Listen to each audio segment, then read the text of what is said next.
Chemical energy को वो electrical energy that is electricity में चेंज कर देती है। वो डिवाइस है। नेचुरली केमिकल एनर्जी किसकी? स्पॉन्टेनियस केमिकल रिएक्शन की। वो वाला केमिकल रिएक्शन जो अपने आप हो जाता है, तो उससे जो केमिकल एनर्जी निकलेगी वो हम इलेक्ट्रिकल एनर्जी में कन्वर्ट करेंगे। तो हमने देखा कि ऐसा करने के लिए हमें जो रिडॉक्स रिएक्शन है वो इनडायरेक्ट करवाना पड़ता है। इनडायरेक्ट रिडॉक्स रिएक्शन करवाना पड़ता है मीन्स कि जो हमारा रिडक्शन और ऑक्सीडेशन है वो हम डिफरेंट वेसल्स में करा लेते हैं ताकि इलेक्ट्रॉन का जो फ्लो है ओवर लार्ज डिस्टेंसेस हो सके। इलेक्ट्रॉन का फ्लो ओवर लार्ज डिस्टेंसेस ही क्या कहलाता है? Electrical energy. तो उसमें हमने ये जाना था कि एनोड हमेशा वो वाले इलेक्ट्रोड को बोलते हैं जिस पे ऑक्सीडेशन होती है, ठीक है। एंड कैथोड किसको बोलते हैं मान्या? जिस पे Manya, can you listen to me? Cathode किसको बोलते हैं जिस पे हमेशा क्या होती है? रिडक्शन। तो मुझे ये बताओ, कल मैंने तुमको समझाया था, प्रिया तुम बताओ, इलेक्ट्रोकेमिकल सेल में एनोड पे कौन सा साइन आएगा? नेगेटिव। नेगेटिव आएगा। इसका रीजन क्या है? क्योंकि एनोड पे ऑक्सीडेशन हो रहा है तो it will always act as a source of electron. And cathode पे पॉजिटिव, उसको इलेक्ट्रॉन चाहिए, सिंक ऑफ इलेक्ट्रॉन एक्ट कर रहा है। तो सेल को चलता रहने के लिए हमें एक यू शेप ट्यूब की ज़रूरत पड़ती है जिसको हम सॉल्ट ब्रिज बोलते हैं। हमने देखा था कि we do not apply salt bridge, cell will stop after some time. क्यों स्टॉप हो जाता है? क्योंकि एक साइड पूरा पॉजिटिव हो जाएगा, दूसरी साइड पूरा नेगेटिव हो जाएगा, तो उन्होंने फिर इलेक्ट्रॉन का फ्लो को जो है वो स्टॉप कर देना। तो इलेक्ट्रॉन का फ्लो चलता रहे इसलिए हमें सॉल्ट ब्रिज चाहिए। सॉल्ट ब्रिज होता क्या है? सॉल्ट ब्रिज एक इन्वर्टेड यू शेप ट्यूब है जिसमें हम एक इनर्ट इलेक्ट्रोलाइट फिल करते हैं। मीन्स हम jelly like material like Agar, ठीक है, जेली टाइप मटेरियल में हम इलेक्ट्रोलाइट भर लेते हैं। वो इसीलिए ताकि आयंस की स्लो मूवमेंट हो सके। और इलेक्ट्रोलाइट ऐसा लेना है जो आपके जो मटेरियल हैं बेसिक उनके साथ वो रिएक्ट ना करे। वो मैं आज आपको बताऊंगी। तो सॉल्ट ब्रिज के मैंने आपको बताया था फंक्शंस पूछ ले जाते हैं, तो इसके दो मेन फंक्शंस हैं। क्या क्या? It maintains the electrical neutrality of the cell, and second it completes the inner circuit by allowing the movement of the ions. outer circuit complete होता है by flow of electrons and inner circuit complete होता है by flow of ions। इतनी हमने कल study की थी। Oxidation half reaction लिखना सीखा था, रिडक्शन हाफ रिएक्शन लिखना सीखा था। दोनों को ऐड करके हम कंप्लीट सेल रिएक्शन भी हमने लिखना सीखा था। और इलेक्ट्रोकेमिकल सेल के दूसरे नाम क्या है? Voltaic cell, galvanic cell, and if you use particular zinc copper combination that will be called as Daniell cell. तो अब आगे कुछ पॉइंट्स डिस्कशन करते हैं। तो वैसे मैं तुमको समझा देती हूँ, ये क्वेश्चन पूछा नहीं जाता कि इनर्ट इलेक्ट्रोलाइट का क्या मतलब है। हम ये बात कर रहे हैं कि ये हमारा जो सेटअप है इसमें हमने जो ये सॉल्ट ब्रिज रखी है,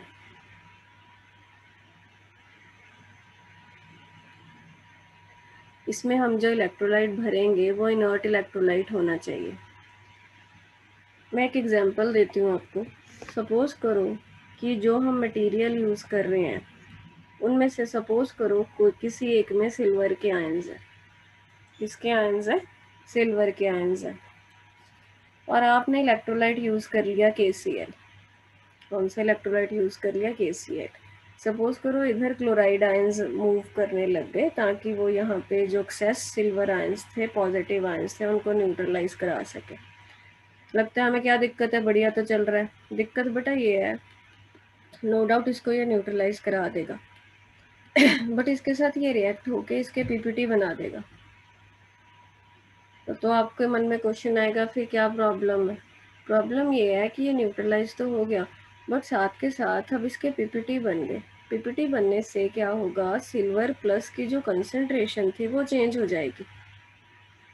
कंसंट्रेशन क्यों चेंज हो जाएगी? सपोज करो आपने ये 1 मोलर लिया था, ठीक है, तो कंसंट्रेशन चेंज क्यों हो जाएगी? क्योंकि आपने रिएक्ट करा के उसको पीपीटी में बदल दिया। पीपीटी अब आयंस तो बनेंगे नहीं, वो अपना अलग से पीपीटी बन के बैठ गए, तो इसके आयंस की कंसंट्रेशन चेंज हो जाएगी, कम हो जाएगी। जब कंसंट्रेशन चेंज हो जाती है तो पोटेंशियल पे इफेक्ट आता है। कैसे होता है वो हम पढ़ेंगे कल वाले लेक्चर में। मैं आपको ये कहना चाह रही हूँ कि आपने इलेक्ट्रोलाइट, जो सॉल्ट ब्रिज में ऐसा इलेक्ट्रोलाइट फिल करना है कि जो आप मेन मटेरियल ले रहे हो उसके साथ वो रिएक्ट ना करे। मतलब रिएक्ट करता भी है तो रिएक्ट ऐसे करे कि वो आयनिक फॉर्म में ही रहे। जैसे एक एग्जांपल देती हूँ, मान लो, हाँ मैं रिपीट कर रही हूँ 2 मिनट। सपोज करो जिंक के आयंस थे, अब इनको न्यूट्रलाइज कराना है तो वो जिंक क्लोराइड बनेगा, बट जिंक क्लोराइड के पीपीटी नहीं बनते। जिंक क्लोराइड एक आयनिक फॉर्म में ही रहता है, तो वो आयंस की फॉर्म में ही रहेगा। तो जिंक के जो आयंस हैं उनकी कंसंट्रेशन चेंज नहीं होगी। बट आपने सिल्वर ले लिया तो सिल्वर, आपको पता है सिल्वर क्लोराइड के पीपीटी बन जाते हैं। अब पीपीटी बन गए तो वो सॉलिड बन गया ना, वो ब्रेक होके दोबारा आयंस नहीं देगा। आयंस नहीं देगा तो आयंस की कंसंट्रेशन कम हो गई। कंसंट्रेशन कम हो गई तो आपका सारा सेटअप खराब हो सकता है, उस पर इफेक्ट आ जाता है। तो मैं आपको खाली इतनी सी बात समझाने की कोशिश कर रही हूँ, 1 minute.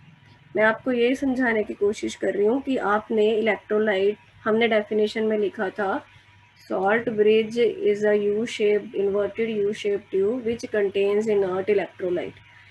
The meaning of the inert is that it should not react with your basic materials in such a way that उसका concentration effect नहीं होना चाहिए। उसको खाली न्यूट्रलाइज कराना है, उसका concentration change नहीं करना। इतनी बात बस याद रखना। तो it will depend, like if you are using silver as your basic material, then you cannot use such a electrolyte which contains chloride in it, because silver chloride forms PPT and it will change the concentration of the silver ions. So कौन सा electrolyte use करना है, it will depend upon the basic materials which you are using to prepare yourself. Like chloride electrolyte को आप use कर सकते हो, like if you are using some zinc sort of material, इसको न्यूट्रलाइज कराएगा but इसके पीपीटी नहीं बनेंगे। समझ में आ गई बात? तो इनर्ट का ये मतलब है इलेक्ट्रोलाइट के साथ रिएक्ट, मतलब जो मेन मटेरियल के साथ रिएक्ट ना करे। खाली इतनी सी बात है, और वो डिपेंड करेगा कि आपने कौन सा सॉल्ट ब्रिज में इलेक्ट्रोलाइट भरना है। It will depend upon cell to cell, it will vary. So simplify करने के लिए आपको जस्ट इसके 2 फंक्शंस याद रखने हैं सॉल्ट ब्रिज के। कौन कौन से? It maintains electrical neutrality of the cell. दूसरा, इट कंप्लीट्स इनर सर्किट। कैसे इनर सर्किट कंप्लीट होता है? आयंस के फ्लो को अलाउ करके। बाहरला सर्किट इलेक्ट्रॉन का फ्लो, अंदरला सर्किट आयंस का फ्लो। समझ में आ गई इतनी बात? कोई डाउट है तो पूछ लो। ठीक है, अब मैं ये मान के चलूंगी कि आप कुछ नहीं पूछ रहे, इसका मतलब आपको डाउट्स नहीं है, तो मैं आगे चलती हूँ। अब हमने बेटा एक छोटी सी चीज सीखनी है, रिप्रेजेंटेशन ऑफ इलेक्ट्रोकेमिकल सेल। अब ये क्या होता है? कल हमने डायग्राम बनाई थी इलेक्ट्रोकेमिकल सेल की, तो कितना कुछ बनाना पड़ा। 2 बिकर बनाने पड़े, इलेक्ट्रोड बनाने पड़े, वोल्ट मीटर लगाना पड़ा, सॉल्ट ब्रिज लगाना पड़ा। अब ये बड़ा औखा काम है, हर बार इतना तामझाम करना। तो उनके दिमाग में आया कि कोई छोटी सी रिप्रेजेंटेशन होनी चाहिए जिससे पता चल जाए कि कहाँ पे ऑक्सीडेशन हो रही है, कहाँ पे रिडक्शन हो रही है, और कौन से मटेरियल हम यूज़ कर रहे हैं। जैसे उसी की एग्जांपल लेके चलते हैं। याद करो क्या था, इधर क्या था, कॉपी में बनाया होगा। यहाँ पे जिंक सल्फेट था, जिंक के आयन थे, बीच में जिंक की रॉड थी, इधर कॉपर सल्फेट था, कॉपर की रॉड थी, ऐसा था ना। इधर क्या हो रहा था? ऑक्सीडेशन। इधर क्या हो रहा था? रिडक्शन। अब इतना तामझाम ना करना पड़े तो हमने एक आसान सी टेक्निक ढूंढी है। क्या? सिंपली ऐसे लिखते हैं,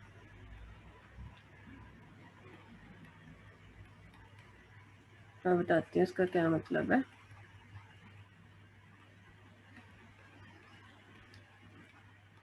Like I am taking the example of this particular cell only. So you know that this is metal plate. किसका प्लेट लिया? जिंक का। वो ये है जिंक सॉलिड, मतलब इलेक्ट्रोड है ये, ठीक है। और वो किस में डिप कर रखा है? जिंक सल्फेट में। जिंक सल्फेट हमने क्यों लिया? हमें जिंक के आयंस चाहिए थे। तो बेसिक फंडा ये होता है कि मेटल उसी के खुद के आयंस की प्रेजेंस में होना चाहिए। तो मैंने जिंक सल्फेट पूरा लिखने के बजाय खाली जिंक के आयंस लिख लिए, ठीक है। मेटल उसी के आयंस की प्रेजेंस में। C1 होती है कंसंट्रेशन। जैसे जिंक सल्फेट की कितनी कंसंट्रेशन ली?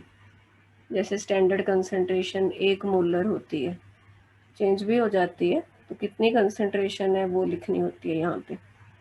और ये जो तुम्हारा डबल लाइन है, डबल वर्टिकल लाइन, ये सॉल्ट ब्रिज शो करता है। It's a representation of salt bridge, ये जो बीच में। और इधर क्या था? कॉपर सल्फेट, मतलब कॉपर के आयंस। कॉपर सल्फेट का भी कुछ कंसंट्रेशन रखोगे, वो कंसंट्रेशन।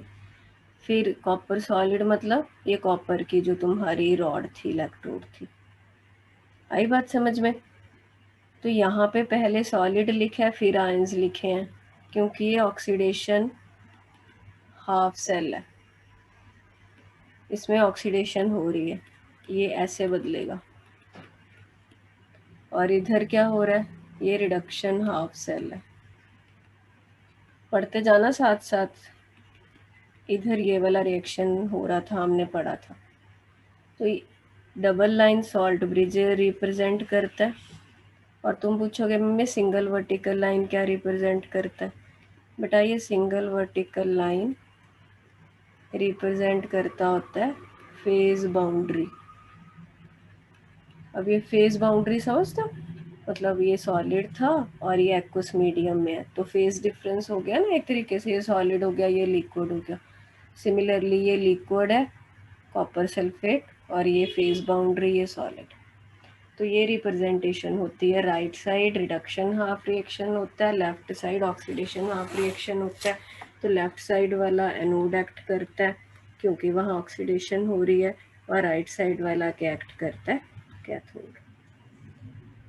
तो इस तरीके से हमको वो बड़ी सी डायग्राम बनानी नहीं पड़ेगी, हम आसानी से इलेक्ट्रोकेमिकल सेल को रिप्रेजेंट कर लेते हैं। बेटा तुम लोग नोट कर रहे हो, I hope so.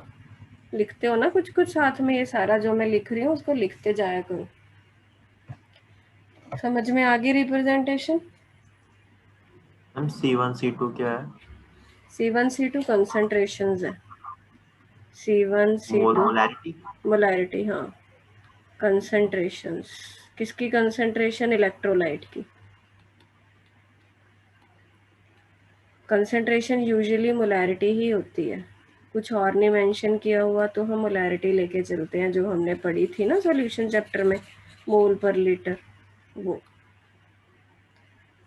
Any doubts?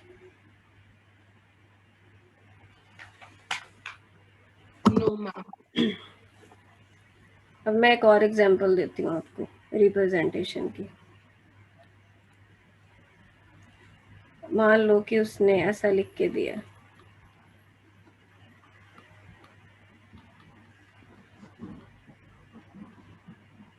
कई बार कंसंट्रेशन लिखी भी नहीं होती।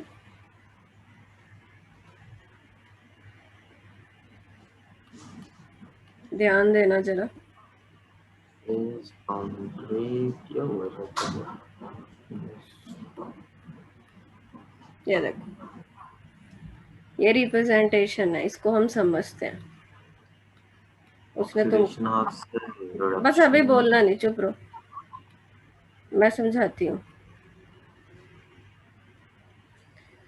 तो उन्होंने क्या किया, तुमको रिप्रेजेंटेशन दे दी और वो बोलते हैं राइट, ये क्वेश्चन है, राइट सेल रिएक्शन। रिप्रेजेंटेशन को देख के सेल रिएक्शन लिखना। सेल रिएक्शन का मतलब है कंप्लीट सेल रिएक्शन। तो कैसे करेंगे देखते हैं। डबल लाइन क्या रिप्रेजेंट करते हैं अक्षित? ये 2 लाइन मतलब short bridge. Short bridge. Single line face boundary. और लेफ्ट साइड निकलेश क्या होता है? ऑक्सीडेशन का रिडक्शन।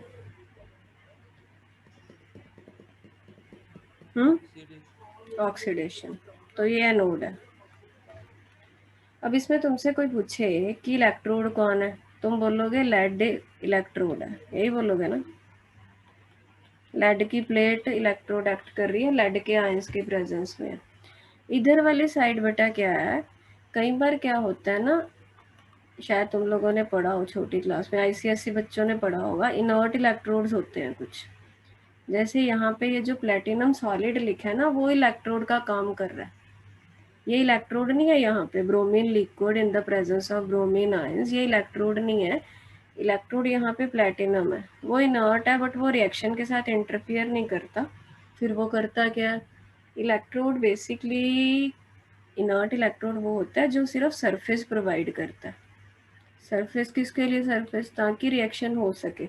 इलेक्ट्रॉन का गेन या लॉस करने के लिए कोई जगह चाहिए ना, तो वो सरफेस प्रोवाइड करता है, खुद पार्टिसिपेट नहीं करता रिएक्शन में।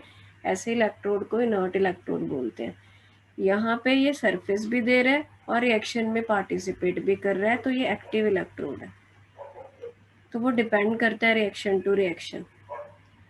अब मैं तुमको ये बताना चाह रही हूँ कि ये ऑक्सीडेशन हो गया इधर, ये रिडक्शन है।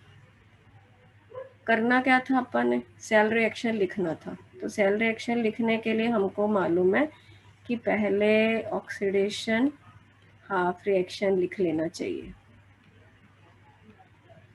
ऑक्सीडेशन हाफ रिएक्शन लिख लेते हैं आप कल्ला। तो सिंपली तुम लोग ऐसे लिख लो, लेड सॉलिड किधर च बदल रहा है, लेड +2 च। किन्ने इलेक्ट्रॉन लूज करूगा पिया? 2 इलेक्ट्रॉन लूज करूगा, क्योंकि वो 0 तो 2 च जा रहे हैं। नाउ इस साइड लिख दें रिडक्शन हाफ रिएक्शन। रिडक्शन क्या होता है? गेन ऑफ इलेक्ट्रॉन, ठीक है। तो ब्रोमीन जो तुम्हारा होता है वो Br2 की फॉर्म में मिलता है तुमको, नेचुरल फॉर्म में ऐसे मिलता है, डाइएटॉमिक फॉर्म में। वो बोलता है Br नेगेटिव में गया। अब वो दिखाएगा ऐसे, बट तुमको क्या करना है, तुमको एक्सक्यूज मी, अब ये 2 है तो यहाँ पे 2 और यहाँ पे 2 इलेक्ट्रॉन आएगा। क्या तुम ये बात समझते हो बेटा? एक ब्रोमीन ਦਾ ਐਟਮ एक इलेक्ट्रॉन लैके एक नेगेटिव च चेंज ਹੁੰਦਾ, बट जे उन्हें ਤੁਹਾਨੂੰ Br2 ਦਿੱਤਾ है, मतलब 2 ब्रोमीन के एटम्स जुड़े हुए हैं, तो आयन भी 2 बनेंगे, तो इलेक्ट्रॉन भी टोटल 2 लगेंगे। समझ में आई कैसे लिखा मैंने? बट वो वहाँ यहाँ पे ऐसा नहीं दिखाएगा कि तुम एक्सपेक्ट करो वो यहाँ पे 2 लिख के दे, वो नहीं दिया होता। तो वो ये मान के चलते हैं कि इतना तुमको आना चाहिए। तो ये दोनों रिएक्शन हो गए, अब दोनों को ऐड कर दो। ऐड करना तुमको आता है, रिएक्टेंट में रिएक्टेंट, प्रोडक्ट में प्रोडक्ट। ऐड करके देखो इलेक्ट्रॉन कट जाएंगे, देखो जरा नेट रिएक्शन है बंद है कि सब दा। Are you people getting this thing or not? Please reply me, this is your cell reaction. ऐसा क्वेश्चन भी बन सकता है, मतलब बेसिकली ये +1 लेवल का है, बट चलो मैंने करा दिया तुमको। Please tell. प्लैटिनम का फंक्शन कंडक्शन ऑफ इलेक्ट्रिसिटी है सिर्फ यहाँ पे? प्लैटिनम का फंक्शन यहाँ पे सिर्फ सरफेस प्रोवाइड करना है इलेक्ट्रॉन के एक्सचेंज के लिए, और इसका कोई फंक्शन नहीं है।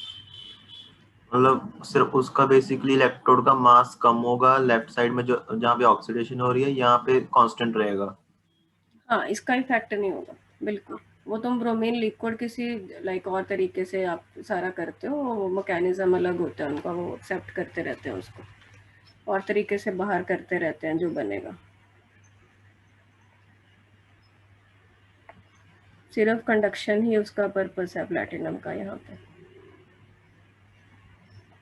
आगे बात समझ में?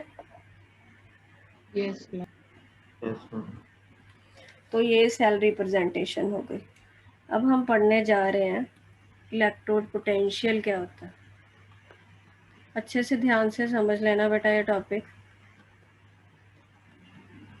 मैं थोड़ा सा आपको उसको डेप्थ में समझाने की कोशिश करूँगी। वही है कि नीट वगैरह के लिए, अदरवाइज तो तुम सिंपली मतलब सिंपल भाषा में भी समझा दूंगी, वो बहुत आसान लगेगा, बट थोड़ा सा पहले डिटेल में भी कराऊंगी, क्वेश्चन आ जाता है कभी।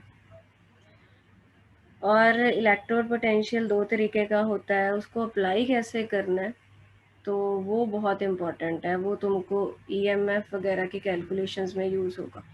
अच्छा मुझे बताओ, क्या +1 में नहीं पढ़ा, ये रिडॉक्स में कराया था तुम लोगों को? मैम ये सेल रिएक्शन तो हम लोग कर चुके थे शायद पहले। हाँ मैंने ये तो कराया इलेक्ट्रोकेमिस्ट्री। था, हाँ मैंने तो सारा कराया था तुझे, मुझे रिडॉक्स तो वैसे कटा हुआ था ना सिलेबस में, तो शायद इसीलिए हाँ, पूछ ये रही हमने हूँ। किया था। सॉल्ट ब्रिज वगैरह भी मैम शायद आपने पहले बता दिया था। हाँ मैंने करा दिया था मेरे ये को पता टॉपिक। था थोड़ा सा। चलो इधर ध्यान दो, इलेक्ट्रोड पोटेंशियल बेटा देखते हैं क्या होता है, प्लीज फोकस होके देखना। ये इलेक्ट्रोड पोटेंशियल कब अराइज होता है? जब metal is in contact with its own ions. जब हम किसी भी मेटल प्लेट को, मेटल रॉड को मान लो मैंने M मान लिया, उसको हम उसी के आयंस की प्रेजेंस में रखते हैं। अब जैसे जिंक की रॉड को हमने जिंक के आयंस की प्रेजेंस में रखा था, कॉपर की रॉड को कॉपर के आयंस के प्रेजेंस में रखा था, यहाँ पे मेटल की रॉड को मेटल के आयंस, अब हमें नहीं पता उसकी कितनी वैलेंसी है तो हम जनरल N+ मान लेते हैं। क्या मान लेते हैं हम? N+ मान लिया हमने, ठीक है। तो जब ये हम सिचुएशन क्रिएट करते हैं ना, किसी भी मेटल की रॉड को उसी के खुद के आयंस की प्रेजेंस में रख लेते हैं, तो ना 2 तरह की टेंडेंसीज अराइज होती हैं, 2 टाइप ऑफ टेंडेंसीज अराइज होती हैं। मतलब ये उन लोगों ने इसको समझाने के लिए, आसान बनाने के लिए 2 टर्म्स दी हैं। एक होता है सॉल्यूशन प्रेशर, SP उसको शॉर्ट में बोल देते हैं, सॉल्यूशन प्रेशर। एक होता है OP, ऑस्मोटिक प्रेशर। ये कब अराइज होती हैं 2 टाइप की टेंडेंसीज? जब हम किसी भी मेटल को उसी के आयंस की प्रेजेंस में रखते हैं, सेट कराते हैं। तो सॉल्यूशन प्रेशर क्या होता है, मैं यहाँ पे लिखूंगी, आप देखना। सॉल्यूशन प्रेशर का मतलब है, ऐसे लिखो, सॉल्यूशन प्रेशर मतलब the tendency to convert metal into ions. 2 तरीके दी बेटा टेंडेंसीज अराइज ਹੁੰਦੀ ਹੈ। पहली टेंडेंसी अराइज ਹੁੰਦੀ है सॉल्यूशन प्रेशर। सॉल्यूशन प्रेशर की चीज़ है? सॉल्यूशन प्रेशर एक टेंडेंसी है ਜਿਹਦੇ ਵਿੱਚ ਮੈਟਲ ਆਪਣੇ ਆਇਨਸ ਵਿੱਚ ਚੇਂਜ ਹੋਣ ਦੀ ਕੋਸ਼ਿਸ਼ ਕਰਦਾ। ਕਿਵੇਂ? ਜਿਵੇਂ ਆਪਾਂ ਜ਼ਿੰਕ ਦੇ ਕੇਸ 'ਚ ਦੇਖਿਆ ਸੀ, ਜ਼ਿੰਕ ਦੀ ਜਿਹੜੀ ਰੋਡ ਸੀਗੀ ਉਹ ਡੀਕੰਪੋਜ਼ ਹੋ ਕੇ ਆਪਣੇ ਆਇਨ ਵਿੱਚ ਚੇਂਜ ਹੋਈ ਜਾਂਦੀ ਸੀ। ਇੱਕ ਟੈਂਡੈਂਸੀ ਹੁੰਦੀ ਹੈ, ਟੈਂਡੈਂਸੀ ਨੂੰ ਅਸੀਂ ਸੋल्यूशन प्रेशर ਕਹਿੰਦੇ ਆ। आ गई गल समझ? दूजी टेंडेंसी होंगी है ऑस्मोटिक प्रेशर ना। ऑस्मोटिक प्रेशर क्या टेंडेंसी है? ये टेंडेंसी है to convert ion into metal, उसके ऑपोजिट वाली टेंडेंसी है। ध्यान देना, कॉपर के केस में क्या हुआ था, याद करो जरा, कल वाली पिक्चर लेके आओ माइंड में। कॉपर के जो आयंस थे बिक्कर में, वो जो इलेक्ट्रॉन उधर से आ रहे थे वायर से, उसको खा खा के कॉपर न्यूट्रल में बनते जा रहे थे ना। तो इस टेंडेंसी को हम ऑस्मोटिक प्रेशर यहाँ पे बोलते हैं। दोबारा मैं ये भूमिका बना रही हूँ सारी ताकि तुमको पोटेंशियल समझ में आ जाए, क्या चीज़ है पोटेंशियल। पोटेंशियल क्या चीज़ है, जब मैं बताऊंगी होता कब है, जब हम मेटल को उसी के आयंस की प्रेजेंस में रखते हैं ना, तो 2 टाइप की टेंडेंसीज अराइज होने की पॉसिबिलिटी होती है। एक होता है सॉल्यूशन प्रेशर, दूसरा होता है ऑस्मोटिक प्रेशर। सॉल्यूशन प्रेशर क्या टेंडेंसी है कि रॉड में से आयन निकलते जाएं, ठीक है, मतलब ऑक्सीडेशन हो जाए, ये सिचुएशन है सब। इसको इसकी टर्म में लिखें तो मैं ऐसे लिखूंगी, देखो ऐसा होना टेंडेंसी टू कन्वर्ट मैटल अपने आयन च बदली जाए, इलैक्ट्रॉन लूज करी जाए, टेंडेंसी ਨੂੰ ਸੋਲੂਸ਼ਨ ਪ੍ਰੈਸ਼ਰ ਕਹਿੰਦੇ ਆ। ਤੇ ਆਸਮੋਟਿਕ ਪ੍ਰੈਸ਼ਰ ਕਿਹੜੀ ਟੈਂਡੈਂਸੀ ਹੈ ਇਸ ਤੋਂ ਆਪੋਜ਼ਿਟ, ਇੱਥੇ ਆਇਨਸ ਪਏ ਨੇ, tendency to convert ion electron ਲੈ ਲੈ ਕੇ ਮੈਟਲ 'ਚ ਕਨਵਰਟ ਹੋਈ ਜਾਣ। ਇਹ ਦੋ ਤਰ੍ਹਾਂ ਦੀਆਂ ਟੈਂਡੈਂਸੀਜ਼ ਅਰਾਈਜ਼ ਹੁੰਦੀਆਂ। ਹੁਣ ਦੋ ਕੇਸ ਬਣਦੇ ਆ। ਕੀ ਕੇਸ ਬਣਦੇ ਆ? केस 1, यहाँ तक ठीक है?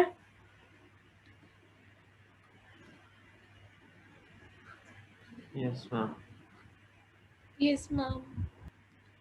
केस 1, अब ये नेचर पे डिपेंड करता है बेटा। अब तुम्हारे मन में फिर क्वेश्चन आएगा कि मैम आप किस बेस पे केस 1 केस 2 बना रहे हो। ये उसके इंटरनल नेचर है। जैसे जिंक के केस में भी दोनों टेंडेंसीज ही थी, बट कौन सी टेंडेंसी विन कर गई? Solution pressure. दोनों टेंडेंसीज इकट्ठियां वर्क करदियां हुंदियां। किसी नेचर ते वेरी करता है, किसी केस च सॉल्यूशन प्रैशर ऑस्मोटिक प्रैशर तो ज़्यादा हो जाता है। Like in case of zinc क्या हुआ था? सॉल्यूशन प्रेशर ज़्यादा होने का मतलब है कि मेटल की आयन में बदलने की टेंडेंसी जीत गई। मेटल इसमें चेंज होने की कोशिश कर रहा है, ये मेटल में चेंज होने की कोशिश कर रहा है। तो जब मेटल की आयन बनने की टेंडेंसी जीत गई तो क्या होगा? तो ये रिएक्शन डोमिनेट कर जाएगा। ठीक है, इतनी बात तो तुम लोग समझते हो। अब जब ये डोमिनेट कर जाएगा तो क्या सिचुएशन बनती है वो हम देखते हैं। मैं यहाँ पे छोटा सा बनाती हूँ, 1 मिनट।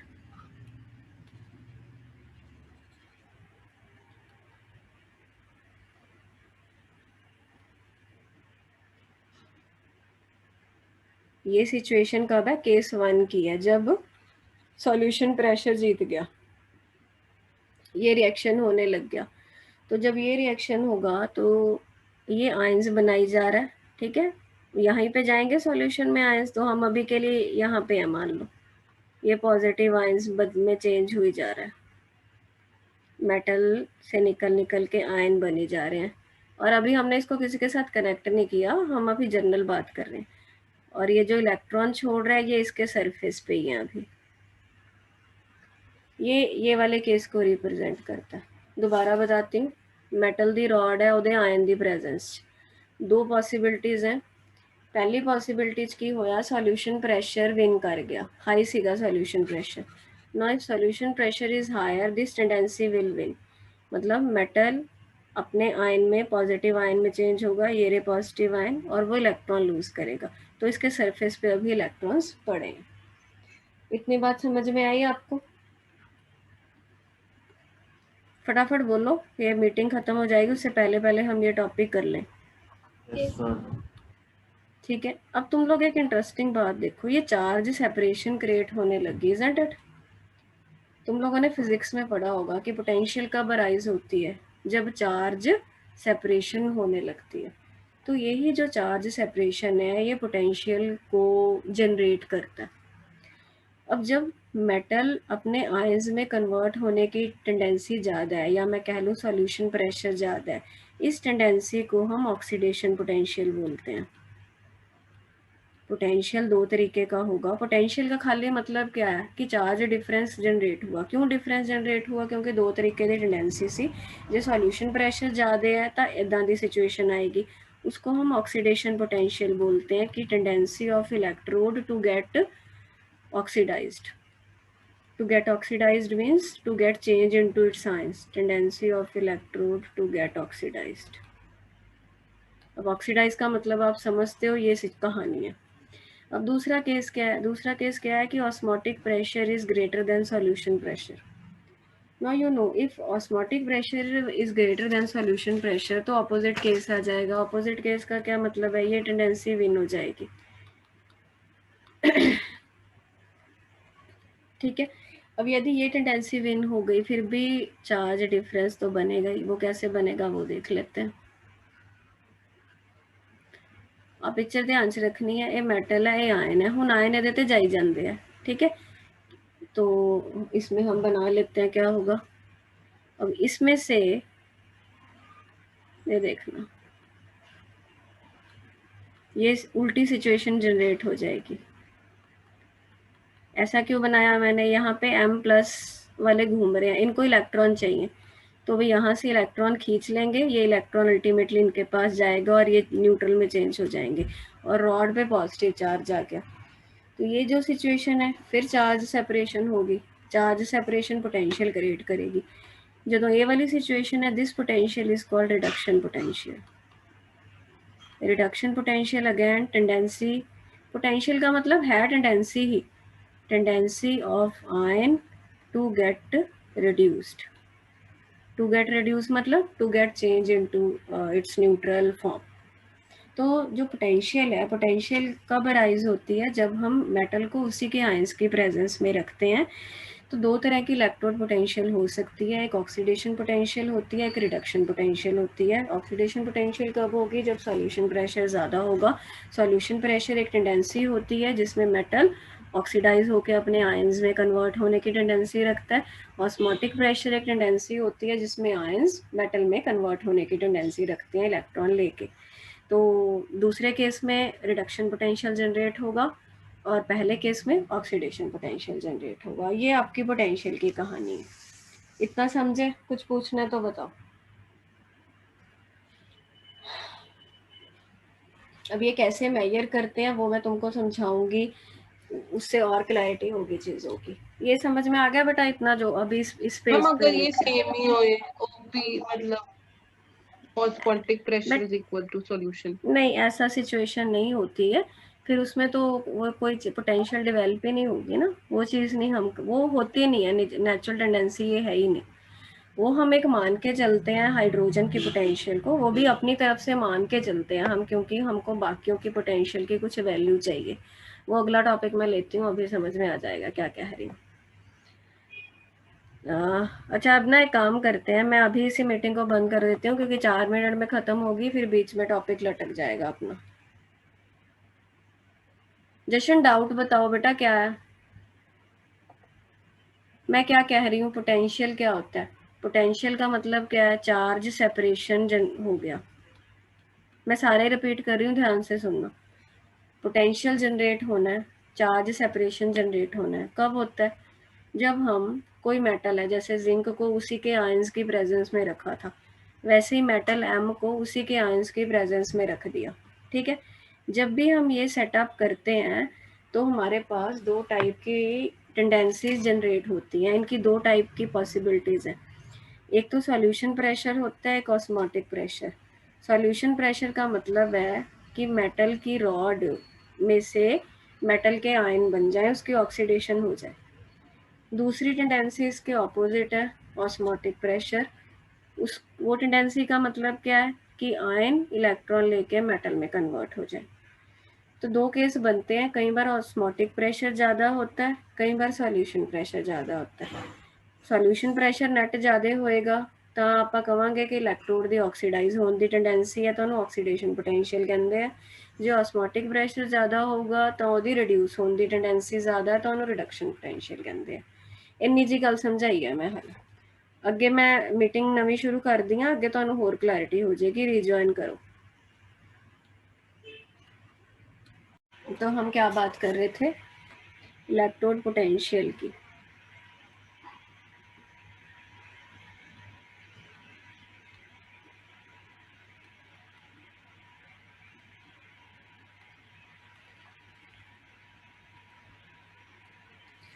अब देखो, इलेक्ट्रोड पोटेंशियल हम लोगों ने थोड़ी डिस्कशन की कि क्या होता है। अब आगे चलने से पहले, वो तो हमने टेंडेंसीज वगैरह की बात की, अब हम प्रैक्टिकल सिचुएशन पे आ जाते हैं कि जो टर्म्स हमने यूज़ करनी है कि स्टैंडर्ड इलेक्ट्रोड पोटेंशियल क्या होती है।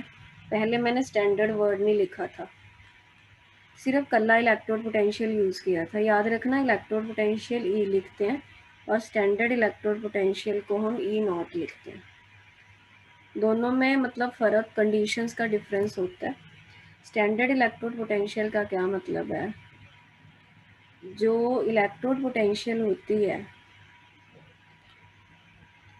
If we measure electrode potential at some particular conditions, वो कंडीशंस हैं 25 degree Celsius temperature, that is 298 Kelvin, and concentration 1 molar concentration, या कई बार तुम्हारे पास गैसियस इलेक्ट्रोड होता है। सारा एक एक करके आएगा, अभी डरना नहीं है कि पता नहीं भारी भारी सी चीज़ें लगेंगी अभी, क्योंकि फिर पहली बार पढ़ रहे हो तुम लोग। गैसियस इलेक्ट्रोड है तो उसमें गैस यूज़ होती है, गैस यूज़ होती है तो प्रेशर होगा।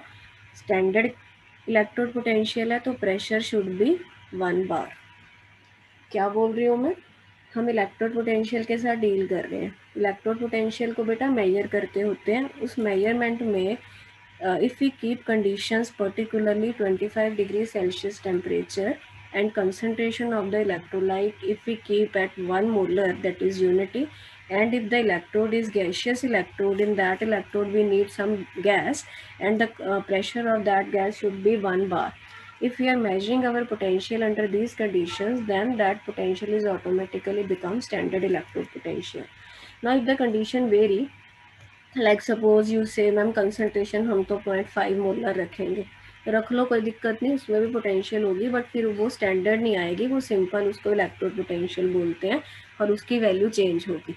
इन दोनों में कुछ रिलेशन होता है, वो रिलेशन हमें नर्स्ट इक्वेशन बताएगी, वो भी हम पढ़ेंगे। बात समझ में आ गई? If you change temperature again potential change होगी, but if you keep particularly these conditions your potential will be standard electrode potential represented by E naught. ये तो छोटी सी बात थी। अब हम आगे चलते हैं मेजरमेंट। मेजरमेंट कैसे करनी है? Measurement of electrode potential.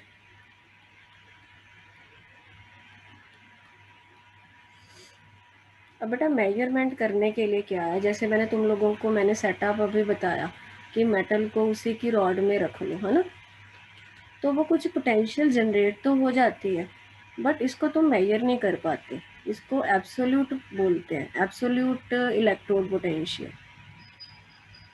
Absolute का क्या मतलब है कि मैंने मान लो ऐसे जिंक का सेटअप करके रख दिया, है ना, ऐसे मैंने कॉपर का करके रख दिया, मुझे वैल्यू चाहिए भी कितनी पोटेंशियल जनरेट हुई जब मैंने जिंक की रॉड को उसके आयंस की प्रेजेंस में रखा, या कॉपर की रॉड को रखा, या कोई भी एलिमेंट को उसके आयंस की प्रेजेंस में रखा।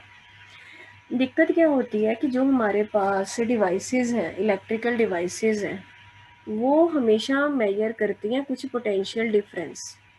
क्या मेजर करती हैं? कुछ पोटेंशियल डिफरेंस मेजर करती हैं वो। जैसे हमने जब सेल बनाया था, हमने एक साइड जिंक का सेटअप रखा था, दूसरी साइड हमने कॉपर का सेटअप रखा था, तो हमें वैसा मतलब कनेक्ट करके दो चीज़ों को देखना पड़ेगा कि कितना पोटेंशियल डिफरेंस आ रहा है। वो पोटेंशियल डिफरेंस हमारी डिवाइस मेजर कर सकती है। इसमें दिक्कत ये आ जाती है कि हम हाफ सेल की पोटेंशियल को मेजर नहीं कर पाते, हमें पूरा सेल बनाना पड़ेगा। और पूरा सेल बनाना है, मान लो कि बट मुझे तो वैल्यू कर ली जिंक की पोटेंशियल की चाहिए, तो मैं जिंक को किसके साथ कनेक्ट करूं कि मुझे कोई मतलब जिंक की पोटेंशियल कैसे मिलेगी? मुझे किसी के साथ कनेक्ट करना पड़ेगा, कोई और मुझे सेटअप चाहिए। सिमिलरली मुझे कॉपर की पोटेंशियल निकालनी है, कॉपर को मैंने कॉपर के आयंस में रख दिया, बट मैं उसको मेजर नहीं कर पा रही, क्योंकि मेजर करने के लिए मुझे एक कंप्लीट सेल चाहिए, उसी को मैं मेजर कर सकूंगी, मेरे पास ऐसे डिवाइसेस हैं। तो अगेन मुझे किसी और हाफ सेल के साथ कनेक्ट करना पड़ेगा, तो हर बार ये दिक्कत आई। तो उन लोगों ने फिर एक रेफरेंस इलेक्ट्रोड बनाया। क्या बनाया? एक रेफरेंस इलेक्ट्रोड बनाया, जिसको हम हर एलिमेंट की पोटेंशियल मेजर करने के लिए यूज़ कर पाते हैं। बहुत सारे रेफरेंस इलेक्ट्रोड आजकल के टाइम में, बट जो सबसे ज़्यादा प्रोमिनेंट है रेफरेंस इलेक्ट्रोड वो है शी। अब ये शी क्या है? ये शी है स्टैंडर्ड हाइड्रोजन इलेक्ट्रोड। क्या है ये? स्टैंडर्ड हाइड्रोजन इलेक्ट्रोड बेटा एक ऐसा इलेक्ट्रोड था जिसको एज अ रेफरेंस इलेक्ट्रोड लिया जाता है, जिसकी हेल्प से हम बाकी सभी इलेक्ट्रोड्स की पोटेंशियल को मेजर करते हैं। वो स्टैंडर्ड हाइड्रोजन इलेक्ट्रोड की जो पोटेंशियल होती है उसको हम आर्बिट्रेरी वैल्यू उसकी 0 वोल्ट मान के चलते हैं हम वो कि ये स्टैंडर्ड हाइड्रोजन इलेक्ट्रोड की ਜਿਹੜੀ पोटेंशियल है ਉਹਨੂੰ ਅਸੀਂ ਜੇ 0 ਮੰਨ ਲਈਏ ਤਾਂ ਬਾਕੀ ਸਾਰਿਆਂ ਦੀ पोटेंशियल आ ਜਾਂਦੀ ਹੈ। ਅਸੀਂ ਮੈਂ ਦੱਸਦੀ ਹਾਂ ਕਿਵੇਂ ਹੁੰਦਾ। ਜਿਵੇਂ ਸ਼ੀ ਹੈ ਹਾਈਡਰੋਜਨ ਦਾ ਜਿਹੜਾ ਸੈਟਅਪ ਹੈ, ਇਹਨੂੰ ਅਸੀਂ ਜ਼ਿੰਕ ਨਾਲ ਕਨੈਕਟ ਕਰਤਾ, ਫਿਰ ਅਸੀਂ ਇਹਨੂੰ ਕਾਪਰ ਨਾਲ ਕਨੈਕਟ ਕਰਤਾ, ਫਿਰ ਅਸੀਂ ਇਹਨੂੰ ਸਿਲਵਰ ਨਾਲ ਕਨੈਕਟ ਕਰਤਾ, तो इसकी तो हर बार ही हमने 0 रख ली, तो इसकी 0 मान के हमारे पास बाकियों की वैल्यूज़ आ जाती हैं और वो फिर हम as their absolute values use करते हैं। होते नहीं है वो उनके एब्सोल्यूट वैल्यू, बट ये मान लिया गया। तो अब हमें थोड़ा आइडिया होना चाहिए कि शी क्या चीज़ है। रेफरेंस इलेक्ट्रोड जो हम देखने वाले हैं वो होती क्या है, जिसकी पोटेंशियल को हम 0 मान के चलते हैं। उसका सेटअप क्या है, बहुत सिंपल बेसिक सा सेटअप है।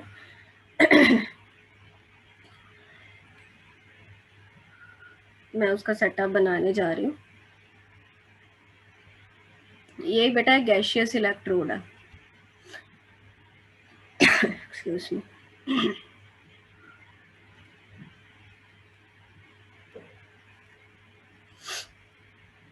अब तुम लोगों ने देखा कि मैंने तुमको बताया कि जब भी पोटेंशियल की बात करनी है तुम्हारे पास क्या होना चाहिए, पोटेंशियल में हमारे पास वही एलिमेंट उसके आयंस की प्रेजेंस में होना चाहिए। अब हाइड्रोजन की पोटेंशियल की बात हो रही है तो हमारे पास हाइड्रोजन उसी के आयंस की प्रेजेंस में होनी चाहिए। मतलब हाइड्रोजन तो गैस होंगी है, हाइड्रोजन गैस H+ ਦੇ आयंस की प्रेजेंस च होनी चाहिए है। हम जो हाइड्रोजन एलिमेंट है वो एक गैस है, तो हम यहाँ से मान लो ऐसे हाइड्रोजन पास करा रहे हैं। अभी हम स्टैंडर्ड कंडीशंस लेके चलेंगे। स्टैंडर्ड में तुमको पता है 1 बार प्रेशर होता है if you are using gaseous electrode. तो हम हाइड्रोजन 1 बार पे इसके अंदर भेजते हैं और वो उसी के आयंस की प्रेजेंस में, मतलब H+ आयंस होने चाहिए हैं। H+ लिए तुसी कुछ भी यूज़ कर सकते हो, like if I am using suppose HCl, कोई भी तुम एसिड कोई भी यूज़ कर सकते हो। इसे ढंग से यूज़ करना है कि H+ आयंस की कंसनट्रेशन 1 मोलर हो, because we are maintaining the standard conditions. And ये हमारे पास एक इलेक्ट्रोड है। ये बेसिकली बेटा प्लैटिनम की फॉयल होती है, पतरी सी लगा लेते हैं ना, क्योंकि हमें एक सरफेस तो चाहिए, जैसे मैंने तुमको पहले समझाया था। एक सरफेस चाहिए जहाँ पे इलेक्ट्रॉन्स का आदान प्रदान हो सके, एक्सचेंज हो सके। अब प्लैटिनम बीइंग इनर्ट हम उसको यूज़ कर लेते हैं ताकि वो बाकी रिएक्शन के साथ इंटरफेयर ना करे। बाकी ग्लास की ये रॉड होती है जिसमें इसको फिट करके रखते हैं, वायर है ये, वायर के साथ ये फॉयल लगा दी, इधर से हाइड्रोजन गैस पास हो रही है उसी के आयंस की प्रेजेंस में। ये बेसिक सेटअप है स्टैंडर्ड हाइड्रोजन इलेक्ट्रोड का। और इसकी पोटेंशियल अपन कितनी मान के चलते हैं, 0 वोल्ट। हम 2 कंडीशन है, देखियो जरा। सपोज करो यदि ऑक्सीडेशन पोटेंशियल की गल हो रही है, सपोज अब मैं अब ये बताऊंगी, अभी तुमको ये बात इतनी ज़्यादा समझ में नहीं आएगी जो मैं बोलूँगी। सपोज करो ये एनोड एक्ट कर रही है, एनोड एक्ट करे, तुमको पीछे बता के हटी हूँ मैं पिछले केस में। एनोड जैसे जिंक एक्ट की थी, एनोड मतलब जहाँ पे ऑक्सीडेशन होती है। अब ये एनोड एक्ट करे तो ये क्या रिएक्शन दिखाएगी, क्या तुम ये बात समझ पा रहे हो? अच्छा, इसको ऐसे लिख लेते हैं आसान बनाने के लिए। If SHG acts as anode, anode act करती SHG तो उस पर ये रिएक्शन होना था ना। एनोड क्या होता है बेटा, जहाँ पे ऑक्सीडेशन होती है। ऑक्सीडेशन मतलब लॉस ऑफ इलेक्ट्रॉन। मैंने मान लिया कि ये एनोड एक्ट कर रही है तो ये रिएक्शन होता। अब सपोज कर लो ये कैथोड एक्ट करे, क्या एक्ट करेगी, कब एक्ट करेगी वो पता लगेगा। सपोज करो ये कैथोड एक्ट करती, तो कैथोड तुमको सिखाया था C और R दोनों कॉन्सोनेंट है, तो यहाँ पे रिडक्शन होती। रिडक्शन क्या होता है, गेन ऑफ इलेक्ट्रॉन। क्या तुम ये रिएक्शन समझ पाए?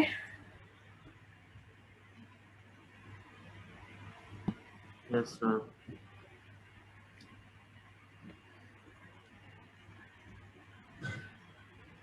अब मुझे एक एक को फिर बोलना पड़ेगा, अपने आप तो तुम लोग जवाब देना बढ़िया Yes. नहीं समझते है ना। मैम का जब तक गला बिल्कुल थक ना जाए तब तक हम जवाब थोड़ी देंगे, ऐसा है बेटा। देखो 2 चीज़ें, या तो पूछा करो या जवाब दिया करो।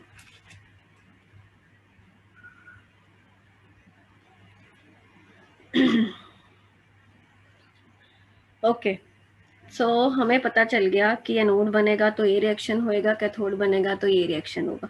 दोनों केसेस में हमने इसकी पोटेंशियल 0 वोल्ट मान के चलनी है। ये रेफरेंस के लिए यूज़ होता है, हम ये मान के चलते हैं, याद रखना। एंड स्टैंडर्ड कंडीशंस की बात हो रही है। स्टैंडर्ड हाइड्रोजन इलैक्ट्रोड का पोटेंशियल 0 मन्निया जाता है, चाहे वह कैथोड एक्ट करे चाहे एनोड एक्ट करे। हुणे कदों की एक्ट करेगा वो तुहानू हुणे समझ आ जाएगा। फिर दोबारा रिपीट कर रही हूँ, हमें रेफरेंस की ज़रूरत क्यों पड़ी? क्योंकि एब्सोल्यूट पोटेंशियल मेजर करना पॉसिबल नहीं था, क्योंकि हमारे पास ऐसे डिवाइसेस नहीं हैं जो हाफ सेल का पोटेंशियल मेजर करते हैं, वो पूरे सेल का पोटेंशियल मेजर करते हैं। हमको सभी एलिमेंट्स का पोटेंशियल चाहिए, तो हमने बोला कि हर बार किसके साथ सेल बनाए, तो एक कॉमन निकाल लेते हैं, उसको रेफरेंस इलेक्ट्रोड का नाम दिया। बहुत सारे रेफरेंस इलेक्ट्रोड यूज़ होते हैं, एक मरकरी का भी होता है, उसको कैलुमल इलेक्ट्रोड बोलते हैं। Anyways that is not our in syllabus. Syllabus में हमारा रेफरेंस इलेक्ट्रोड है शी क्या है? Standard hydrogen electrode. तो इसके पोटेंशियल को हम 0 वोल्ट मान के चलेंगे। क्या है इसमें? हाइड्रोजन गैस 1 बार प्रेशर पे in the presence of H+ ions 1 molar concentration पे लेना होता है। अब इससे क्या हुआ जिसके कारण हम पोटेंशियल मेजर कर पाए? मैं आपको एक एग्जांपल देके समझाती हूँ। मान लो मुझे जिंक का पोटेंशियल चाहिए, मुझे क्या चाहिए? जिंक की पोटेंशियल मुझे मेजर करनी है। तो उन लोगों ने क्या किया? उन लोगों ने जिंक के हाफ सेल को, जिंक दे हाफ सेल का की मतलब है बेटा? जिंक दी रॉड या जिंक दी प्लेट जिंक दे आयंस की प्रेजेंस च रख ली। जिंक दी आयंस की प्रेजेंस मतलब कोई भी सॉल्ट ले लिया होना, तो इधरले पासे की एक दूसरी साइड की लगा लिया SH, ठीक है। दोनों को वोल्टमीटर के साथ जोड़ दिया, सेल बना लिया मैंने, और कुछ नहीं किया। और उस टाइम को ये थोड़ी पता था कि जब दोनों को जोड़ेंगे तो किस में ऑक्सीडेशन होगी, किस में रिडक्शन होगी। आज के टाइम तो कर चुके ना एक्सपेरिमेंट, तो सारे लिटरेचर में पता होता है कि कौन क्या बनता है, बट उस टाइम उन्होंने सिंपली उनको कनेक्ट कर दिया था। तो देखा भी क्या हो रहा है, देखते हैं। उन्होंने वोल्टमीटर लगाया। ये सारी कहानी पता इसकी हेल्प से चलता है। ये हमें 2 चीज़ें बताता है इसकी डिफ्लेक्शन से। एक तो हमें डायरेक्शन ऑफ करंट पता लगी।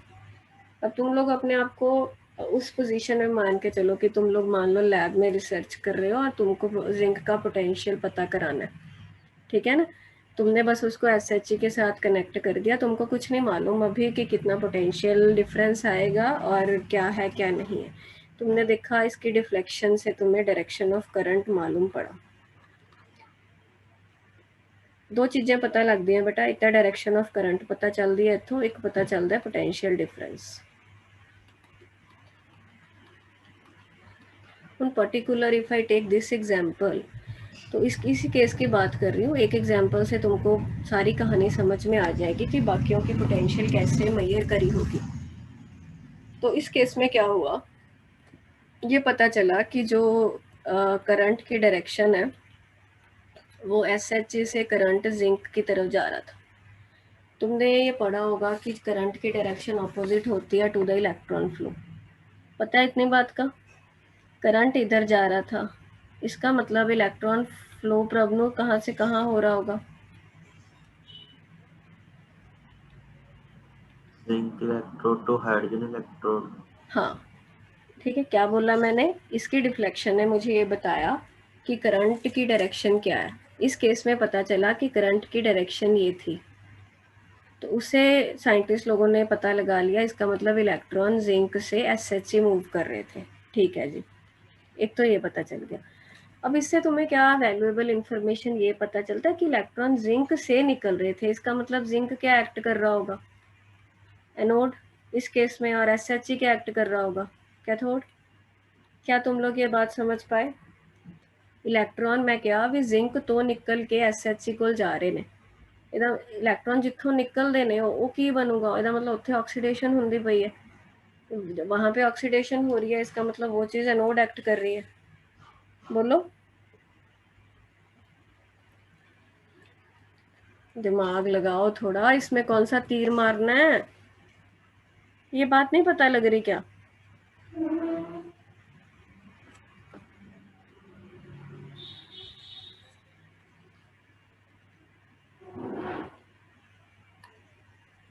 हाँ जी, पिया, निखिलेश, प्रभनुर। यस मैम, पता लग गई। तो हमें ये पता चल गया कि कौन एनोड कौन कैथोड है। और क्या पता चल गया, वोल्टमीटर से पोटेंशियल डिफरेंस पता चल गया, ईएमएफ जिसे बोलते हो। फिजिक्स में पढ़ा नहीं है क्या अभी कुछ ऐसा? इसकी वैल्यू आई पोटेंशियल डिफरेंस की इस केस में 0.76 वोल्ट, प्लस 0.76 वोल्ट वैल्यू आई। ठीक है, किसकी वैल्यू आई? ईएमएफ की। तो उससे क्या पता चला होगा बेटा? पोटेंशियल डिफरेंस दो चीज़ों का सम हुंदा, किहदा? Oxidation potential of zinc plus reduction potential of SHE। हुण मैनूं दसो मैं किवें लिखिया, मैनूं किवें पता लग्या भी जिंक दी मैं ऑक्सीडेशन पोटेंशियल लैनी है ते रिडक्शन पोटेंशियल SHE दी लैनी है? जे थोड़ा जिहा भी तुहाडे च दिमाग है ना तो ये चीज़ समझ आ जूगी। EMF दी वैल्यू मैनूं वोल्टमीटर ने दसती इन्नी है, तो EMF नूं मैं लिख लिया it is sum of oxidation potential of zinc plus reduction potential of SHE। ये मैंने कहाँ से लिखा? ये मैंने यहाँ से लिखा क्योंकि मुझे ये पता लग गया इलेक्ट्रॉन के फ्लो से कि जिंक पे ऑक्सीडेशन हो रहा है। जिंक पे ऑक्सीडेशन हो रहा है तो उसकी ऑक्सीडेशन पोटेंशियल लेनी पड़ेगी। SHE कैथोड एक्ट कर रही है तो SHE पे क्या हो रहा है? रिडक्शन। तो उसकी कौन सी पोटेंशियल लेनी पड़ेगी? Reduction potential. बोलो। तो अभी तुमको मैं पीछे पढ़ा के आई हूँ कि SHE की चाहे रिडक्शन पोटेंशियल होए चाहे ऑक्सीडेशन पोटेंशियल होए 0 वोल्ट लेनी है। तो रिडक्शन पोटेंशियल ऑफ SHE तो 0 है। तो इस सैटअप तो कि साडे कोल जिंक दी ऑक्सीडेशन पोटेंशियल दी वैल्यू नहीं निकल के आ गई। खत्म कहानी, साडा purpose solve, research completed, result आ गया। ये जो तुमको ऐसे परोस देते हैं ना इलेक्ट्रोकेमिकल सीरीज कि इसकी इतनी वैल्यू है, वो ऐसे नहीं निकल के आ गई, उसके पीछे इतनी मेहनत हुई पड़ी है। ये पेपर में नहीं आना पहली बात। ये क्यों समझा रही हूँ? ताकि तुम लोग न्यूमेरिकल्स कर सको। मेरा एम सिर्फ ये है कि तुम्हारे मतलब अच्छे से नंबर आए और कंसेप्ट क्लियर हो। तो भी मुझे इतनी डिटेल में इसलिए जाना पड़ रहा है कि वो जब समझ में आएंगे जब ये पोटेंशियल्स की कहानी समझ में आएगी। देखो मैं दोबारा थोड़ा सम अप कर देती हूँ चीज़ों को। आज हमने क्या सीखा? पोटेंशियल। पोटेंशियल क्या होती है? जब हम मेटल को उसके आयंस की प्रेजेंस में रखते हैं चार्ज सेपरेशन होती है। ठीक है, वो क्यों होती है वो तुमको समझा दिया, वो याद करना है करो, नहीं करना ना करो। सॉल्यूशन प्रेशर ते ऑस्मोटिक प्रेशर हुंदा। बस इन्नी गल याद रख लियो कि जदों असीं मैटल नूं उहदे आयंस दी प्रेजेंस च करदे हां तो हमारे पास चार्ज सेपरेशन जनरेट होती है। वो चार्ज सेपरेशन जनरेट होने से दो तरह की पोटेंशियल जनरेट होती है, एक होती है ऑक्सीडेशन पोटेंशियल, एक होती है रिडक्शन पोटेंशियल। बिल्कुल नाम से क्लियर है, ऑक्सीडेशन पोटेंशियल मतलब tendency to get oxidized, tendency to get oxidize मतलब ए रिएक्शन डोमिनेटिंग है। रिडक्शन पोटेंशियल मतलब टेंडेंसी टू गेट रिड्यूस। ठीक है, ए रिएक्शन डोमिनेटिंग। फिर असी देखिया स्टैंडर्ड वर्ड कदों यूज़ करना है, जो स्टैंडर्ड कंडीशंस जो मेजरमेंट करते हैं। फिर असी देखिए कि मेजरमेंट करने के लिए क्या चाहिए? कोई रेफरेंस इलेक्ट्रोड चाहिए। हमने किसको रेफरेंस मान लिया? SHE को। और रेफरेंस की वैल्यू कांस्टेंट रखनी पड़ेगी, हमने 0 वोल्ट रख ली। फिर हमने देखा कि चलो हमने रख तो लिया, अब उसको मैयर तो देखें कर पाते हैं। हमने जिंक की एग्जांपल लेके किया। हमें उस टाइम कुछ मालूम नहीं था कि जिंक की पोटेंशियल की कितनी वैल्यू आएगी और जिंक पे ऑक्सीडेशन होगा या रिडक्शन होगा, वो कैसे पता चलेगा? जो जब सेटअप बनता है ना तब पता चलता है हमें वोल्टमीटर की डिफ्लेक्शन से। वोल्टमीटर ने बताया कि इलेक्ट्रॉन जिंक से निकल के SHE की तरफ जा रहे हैं, इसका मतलब जिंक पे ऑक्सीडेशन हुई होगी और SHE पे रिडक्शन। जिंक पे ऑक्सीडेशन हुई तो जिंक बना एनोड, SHE बना कैथोड। इतनी बात पता लगी। फिर मैंने देखा कि जो मेरा वोल्टमीटर था वो इतनी वैल्यू दिखा रहा था। वोल्टमीटर पोटेंशियल डिफरेंस दिखाता है और पोटेंशियल डिफरेंस दोनों की पोटेंशियल का सम है। इसकी कौन सी पोटेंशियल लेनी है? ऑक्सीडेशन वाली। क्यों? क्योंकि इहते ऑक्सीडेशन हुंदी पई है, पता लग गया आपां नूं। इहदी किहड़ी लैनी है? रिडक्शन। हुण इहदी तां आपां 0 ही लैनी है क्योंकि आपां दी चाहे ऑक्सीडेशन होए चाहे रिडक्शन आपां इहदी 0 ही लैनी है। तां इत्थों पता चलिया कि जिंक दी ऑक्सीडेशन पोटेंशियल प्लस 0.76 वोल्ट आएगी। इसी तरीके से उन्होंने पूरी इलेक्ट्रोकेमिकल सीरीज बनाई। फिर अगली बार कॉपर रख लिया, फिर अगली बार लिथियम रख लिया, फिर अगली बार कैल्शियम रख लिया। तो वो जो पूरा एक चार्ट बनेगा उसको हम इलेक्ट्रोकेमिकल सीरीज बोलते हैं। वो सीरीज बहुत यूज़फुल होती है सेल्स बनाने में।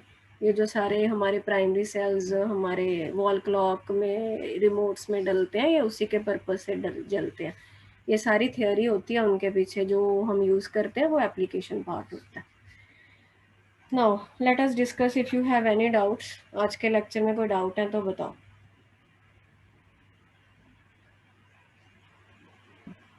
मैम कन्वेंशंस क्या यूज होती है ऑक्सीडेशन पोटेंशियल और रिडक्शन, जो नेगेटिव भी होते हैं ये? हाँ, वो मैं अगले लेक्चर में बताऊंगी आपको। इन मतलब जे जिंक दी ऑक्सीडेशन पोटेंशियल प्लस है तो जिंक दी रिडक्शन पोटेंशियल दी वैल्यू उन्नी ही होगी बट उन्ने नेगेटिव च। ਉਹਦਾ ਕੀ ਮਤਲਬ ਹੁੰਦਾ ਹੈ ਉਹ ਵੀ ਪਤਾ ਕਰਾਂਗੇ। ਜੇ ਜ਼ਿੰਕ ਦੀ ਆਕਸੀਡੇਸ਼ਨ ਪੋਟੈਂਸ਼ੀਅਲ ਕਿਸੇ ਦੇ ਕੰਪੈਰੀਟਿਵਲੀ ਜ਼ਿਆਦਾ ਹੈ ਤਾਂ ਉਹਦਾ ਕੀ ਮਤਲਬ ਹੈ, ਕਿਸੇ ਦੇ ਕੰਪੈਰੀਟਿਵਲੀ ਘੱਟ ਹੈ ਤਾਂ ਉਹਦਾ ਕੀ ਮਤਲਬ ਹੈ। और नोबल गैसेस का जीरो रहेगा, मतलब ऑक्सीडेशन पोटेंशियल रिडक्शन पोटेंशियल हाँ कि एक्चुअली उनका बहुत ज्यादा होगा? उनको तो हम कंसीडर ही नहीं करते ना, क्योंकि उनका टेंडेंसी है ही नहीं इलेक्ट्रॉन लूज गेन का, इसलिए वो इस स्टडी में हम लेके ही नहीं चलते। और जैसे हैलोजेंस को लेते हैं तो उनका रिडक्शन पोटेंशियल पॉजिटिव होगा लेकिन ऑक्सीडेशन पोटेंशियल नेगेटिव होगा। एग्जैक्टली, बिल्कुल। ठीक। वो सारा मैंने आपको समझाना ही है, वो सेल बनाने में वही चीज़ काम आएगी। तो जो आपको न्यूमेरिकल होंगे उसमें भी वैल्यूज़ पकड़ा देंगे, तो आपको खुद से हिसाब लगाना है कि दोनों में से कौन कैथोड बनेगा कौन एनोड बनेगा। Any other doubt to anyone? बेटा देखो ऐसा नहीं है कि पूछो जितनी मर्जी बार पूछो, और ये चीज़ें क्योंकि आप लोगों ने नहीं +1 में नहीं कर रखी हैं तो मैं रिकॉर्डिंग जो भेजती हूँ प्लीज़ उसको आपको 2 बार सुननी पड़ेगी। आ रही बात समझ में? ठीक है, फिर कल मिलते हैं इसी टाइम। ओके बेटा, गुड नाइट।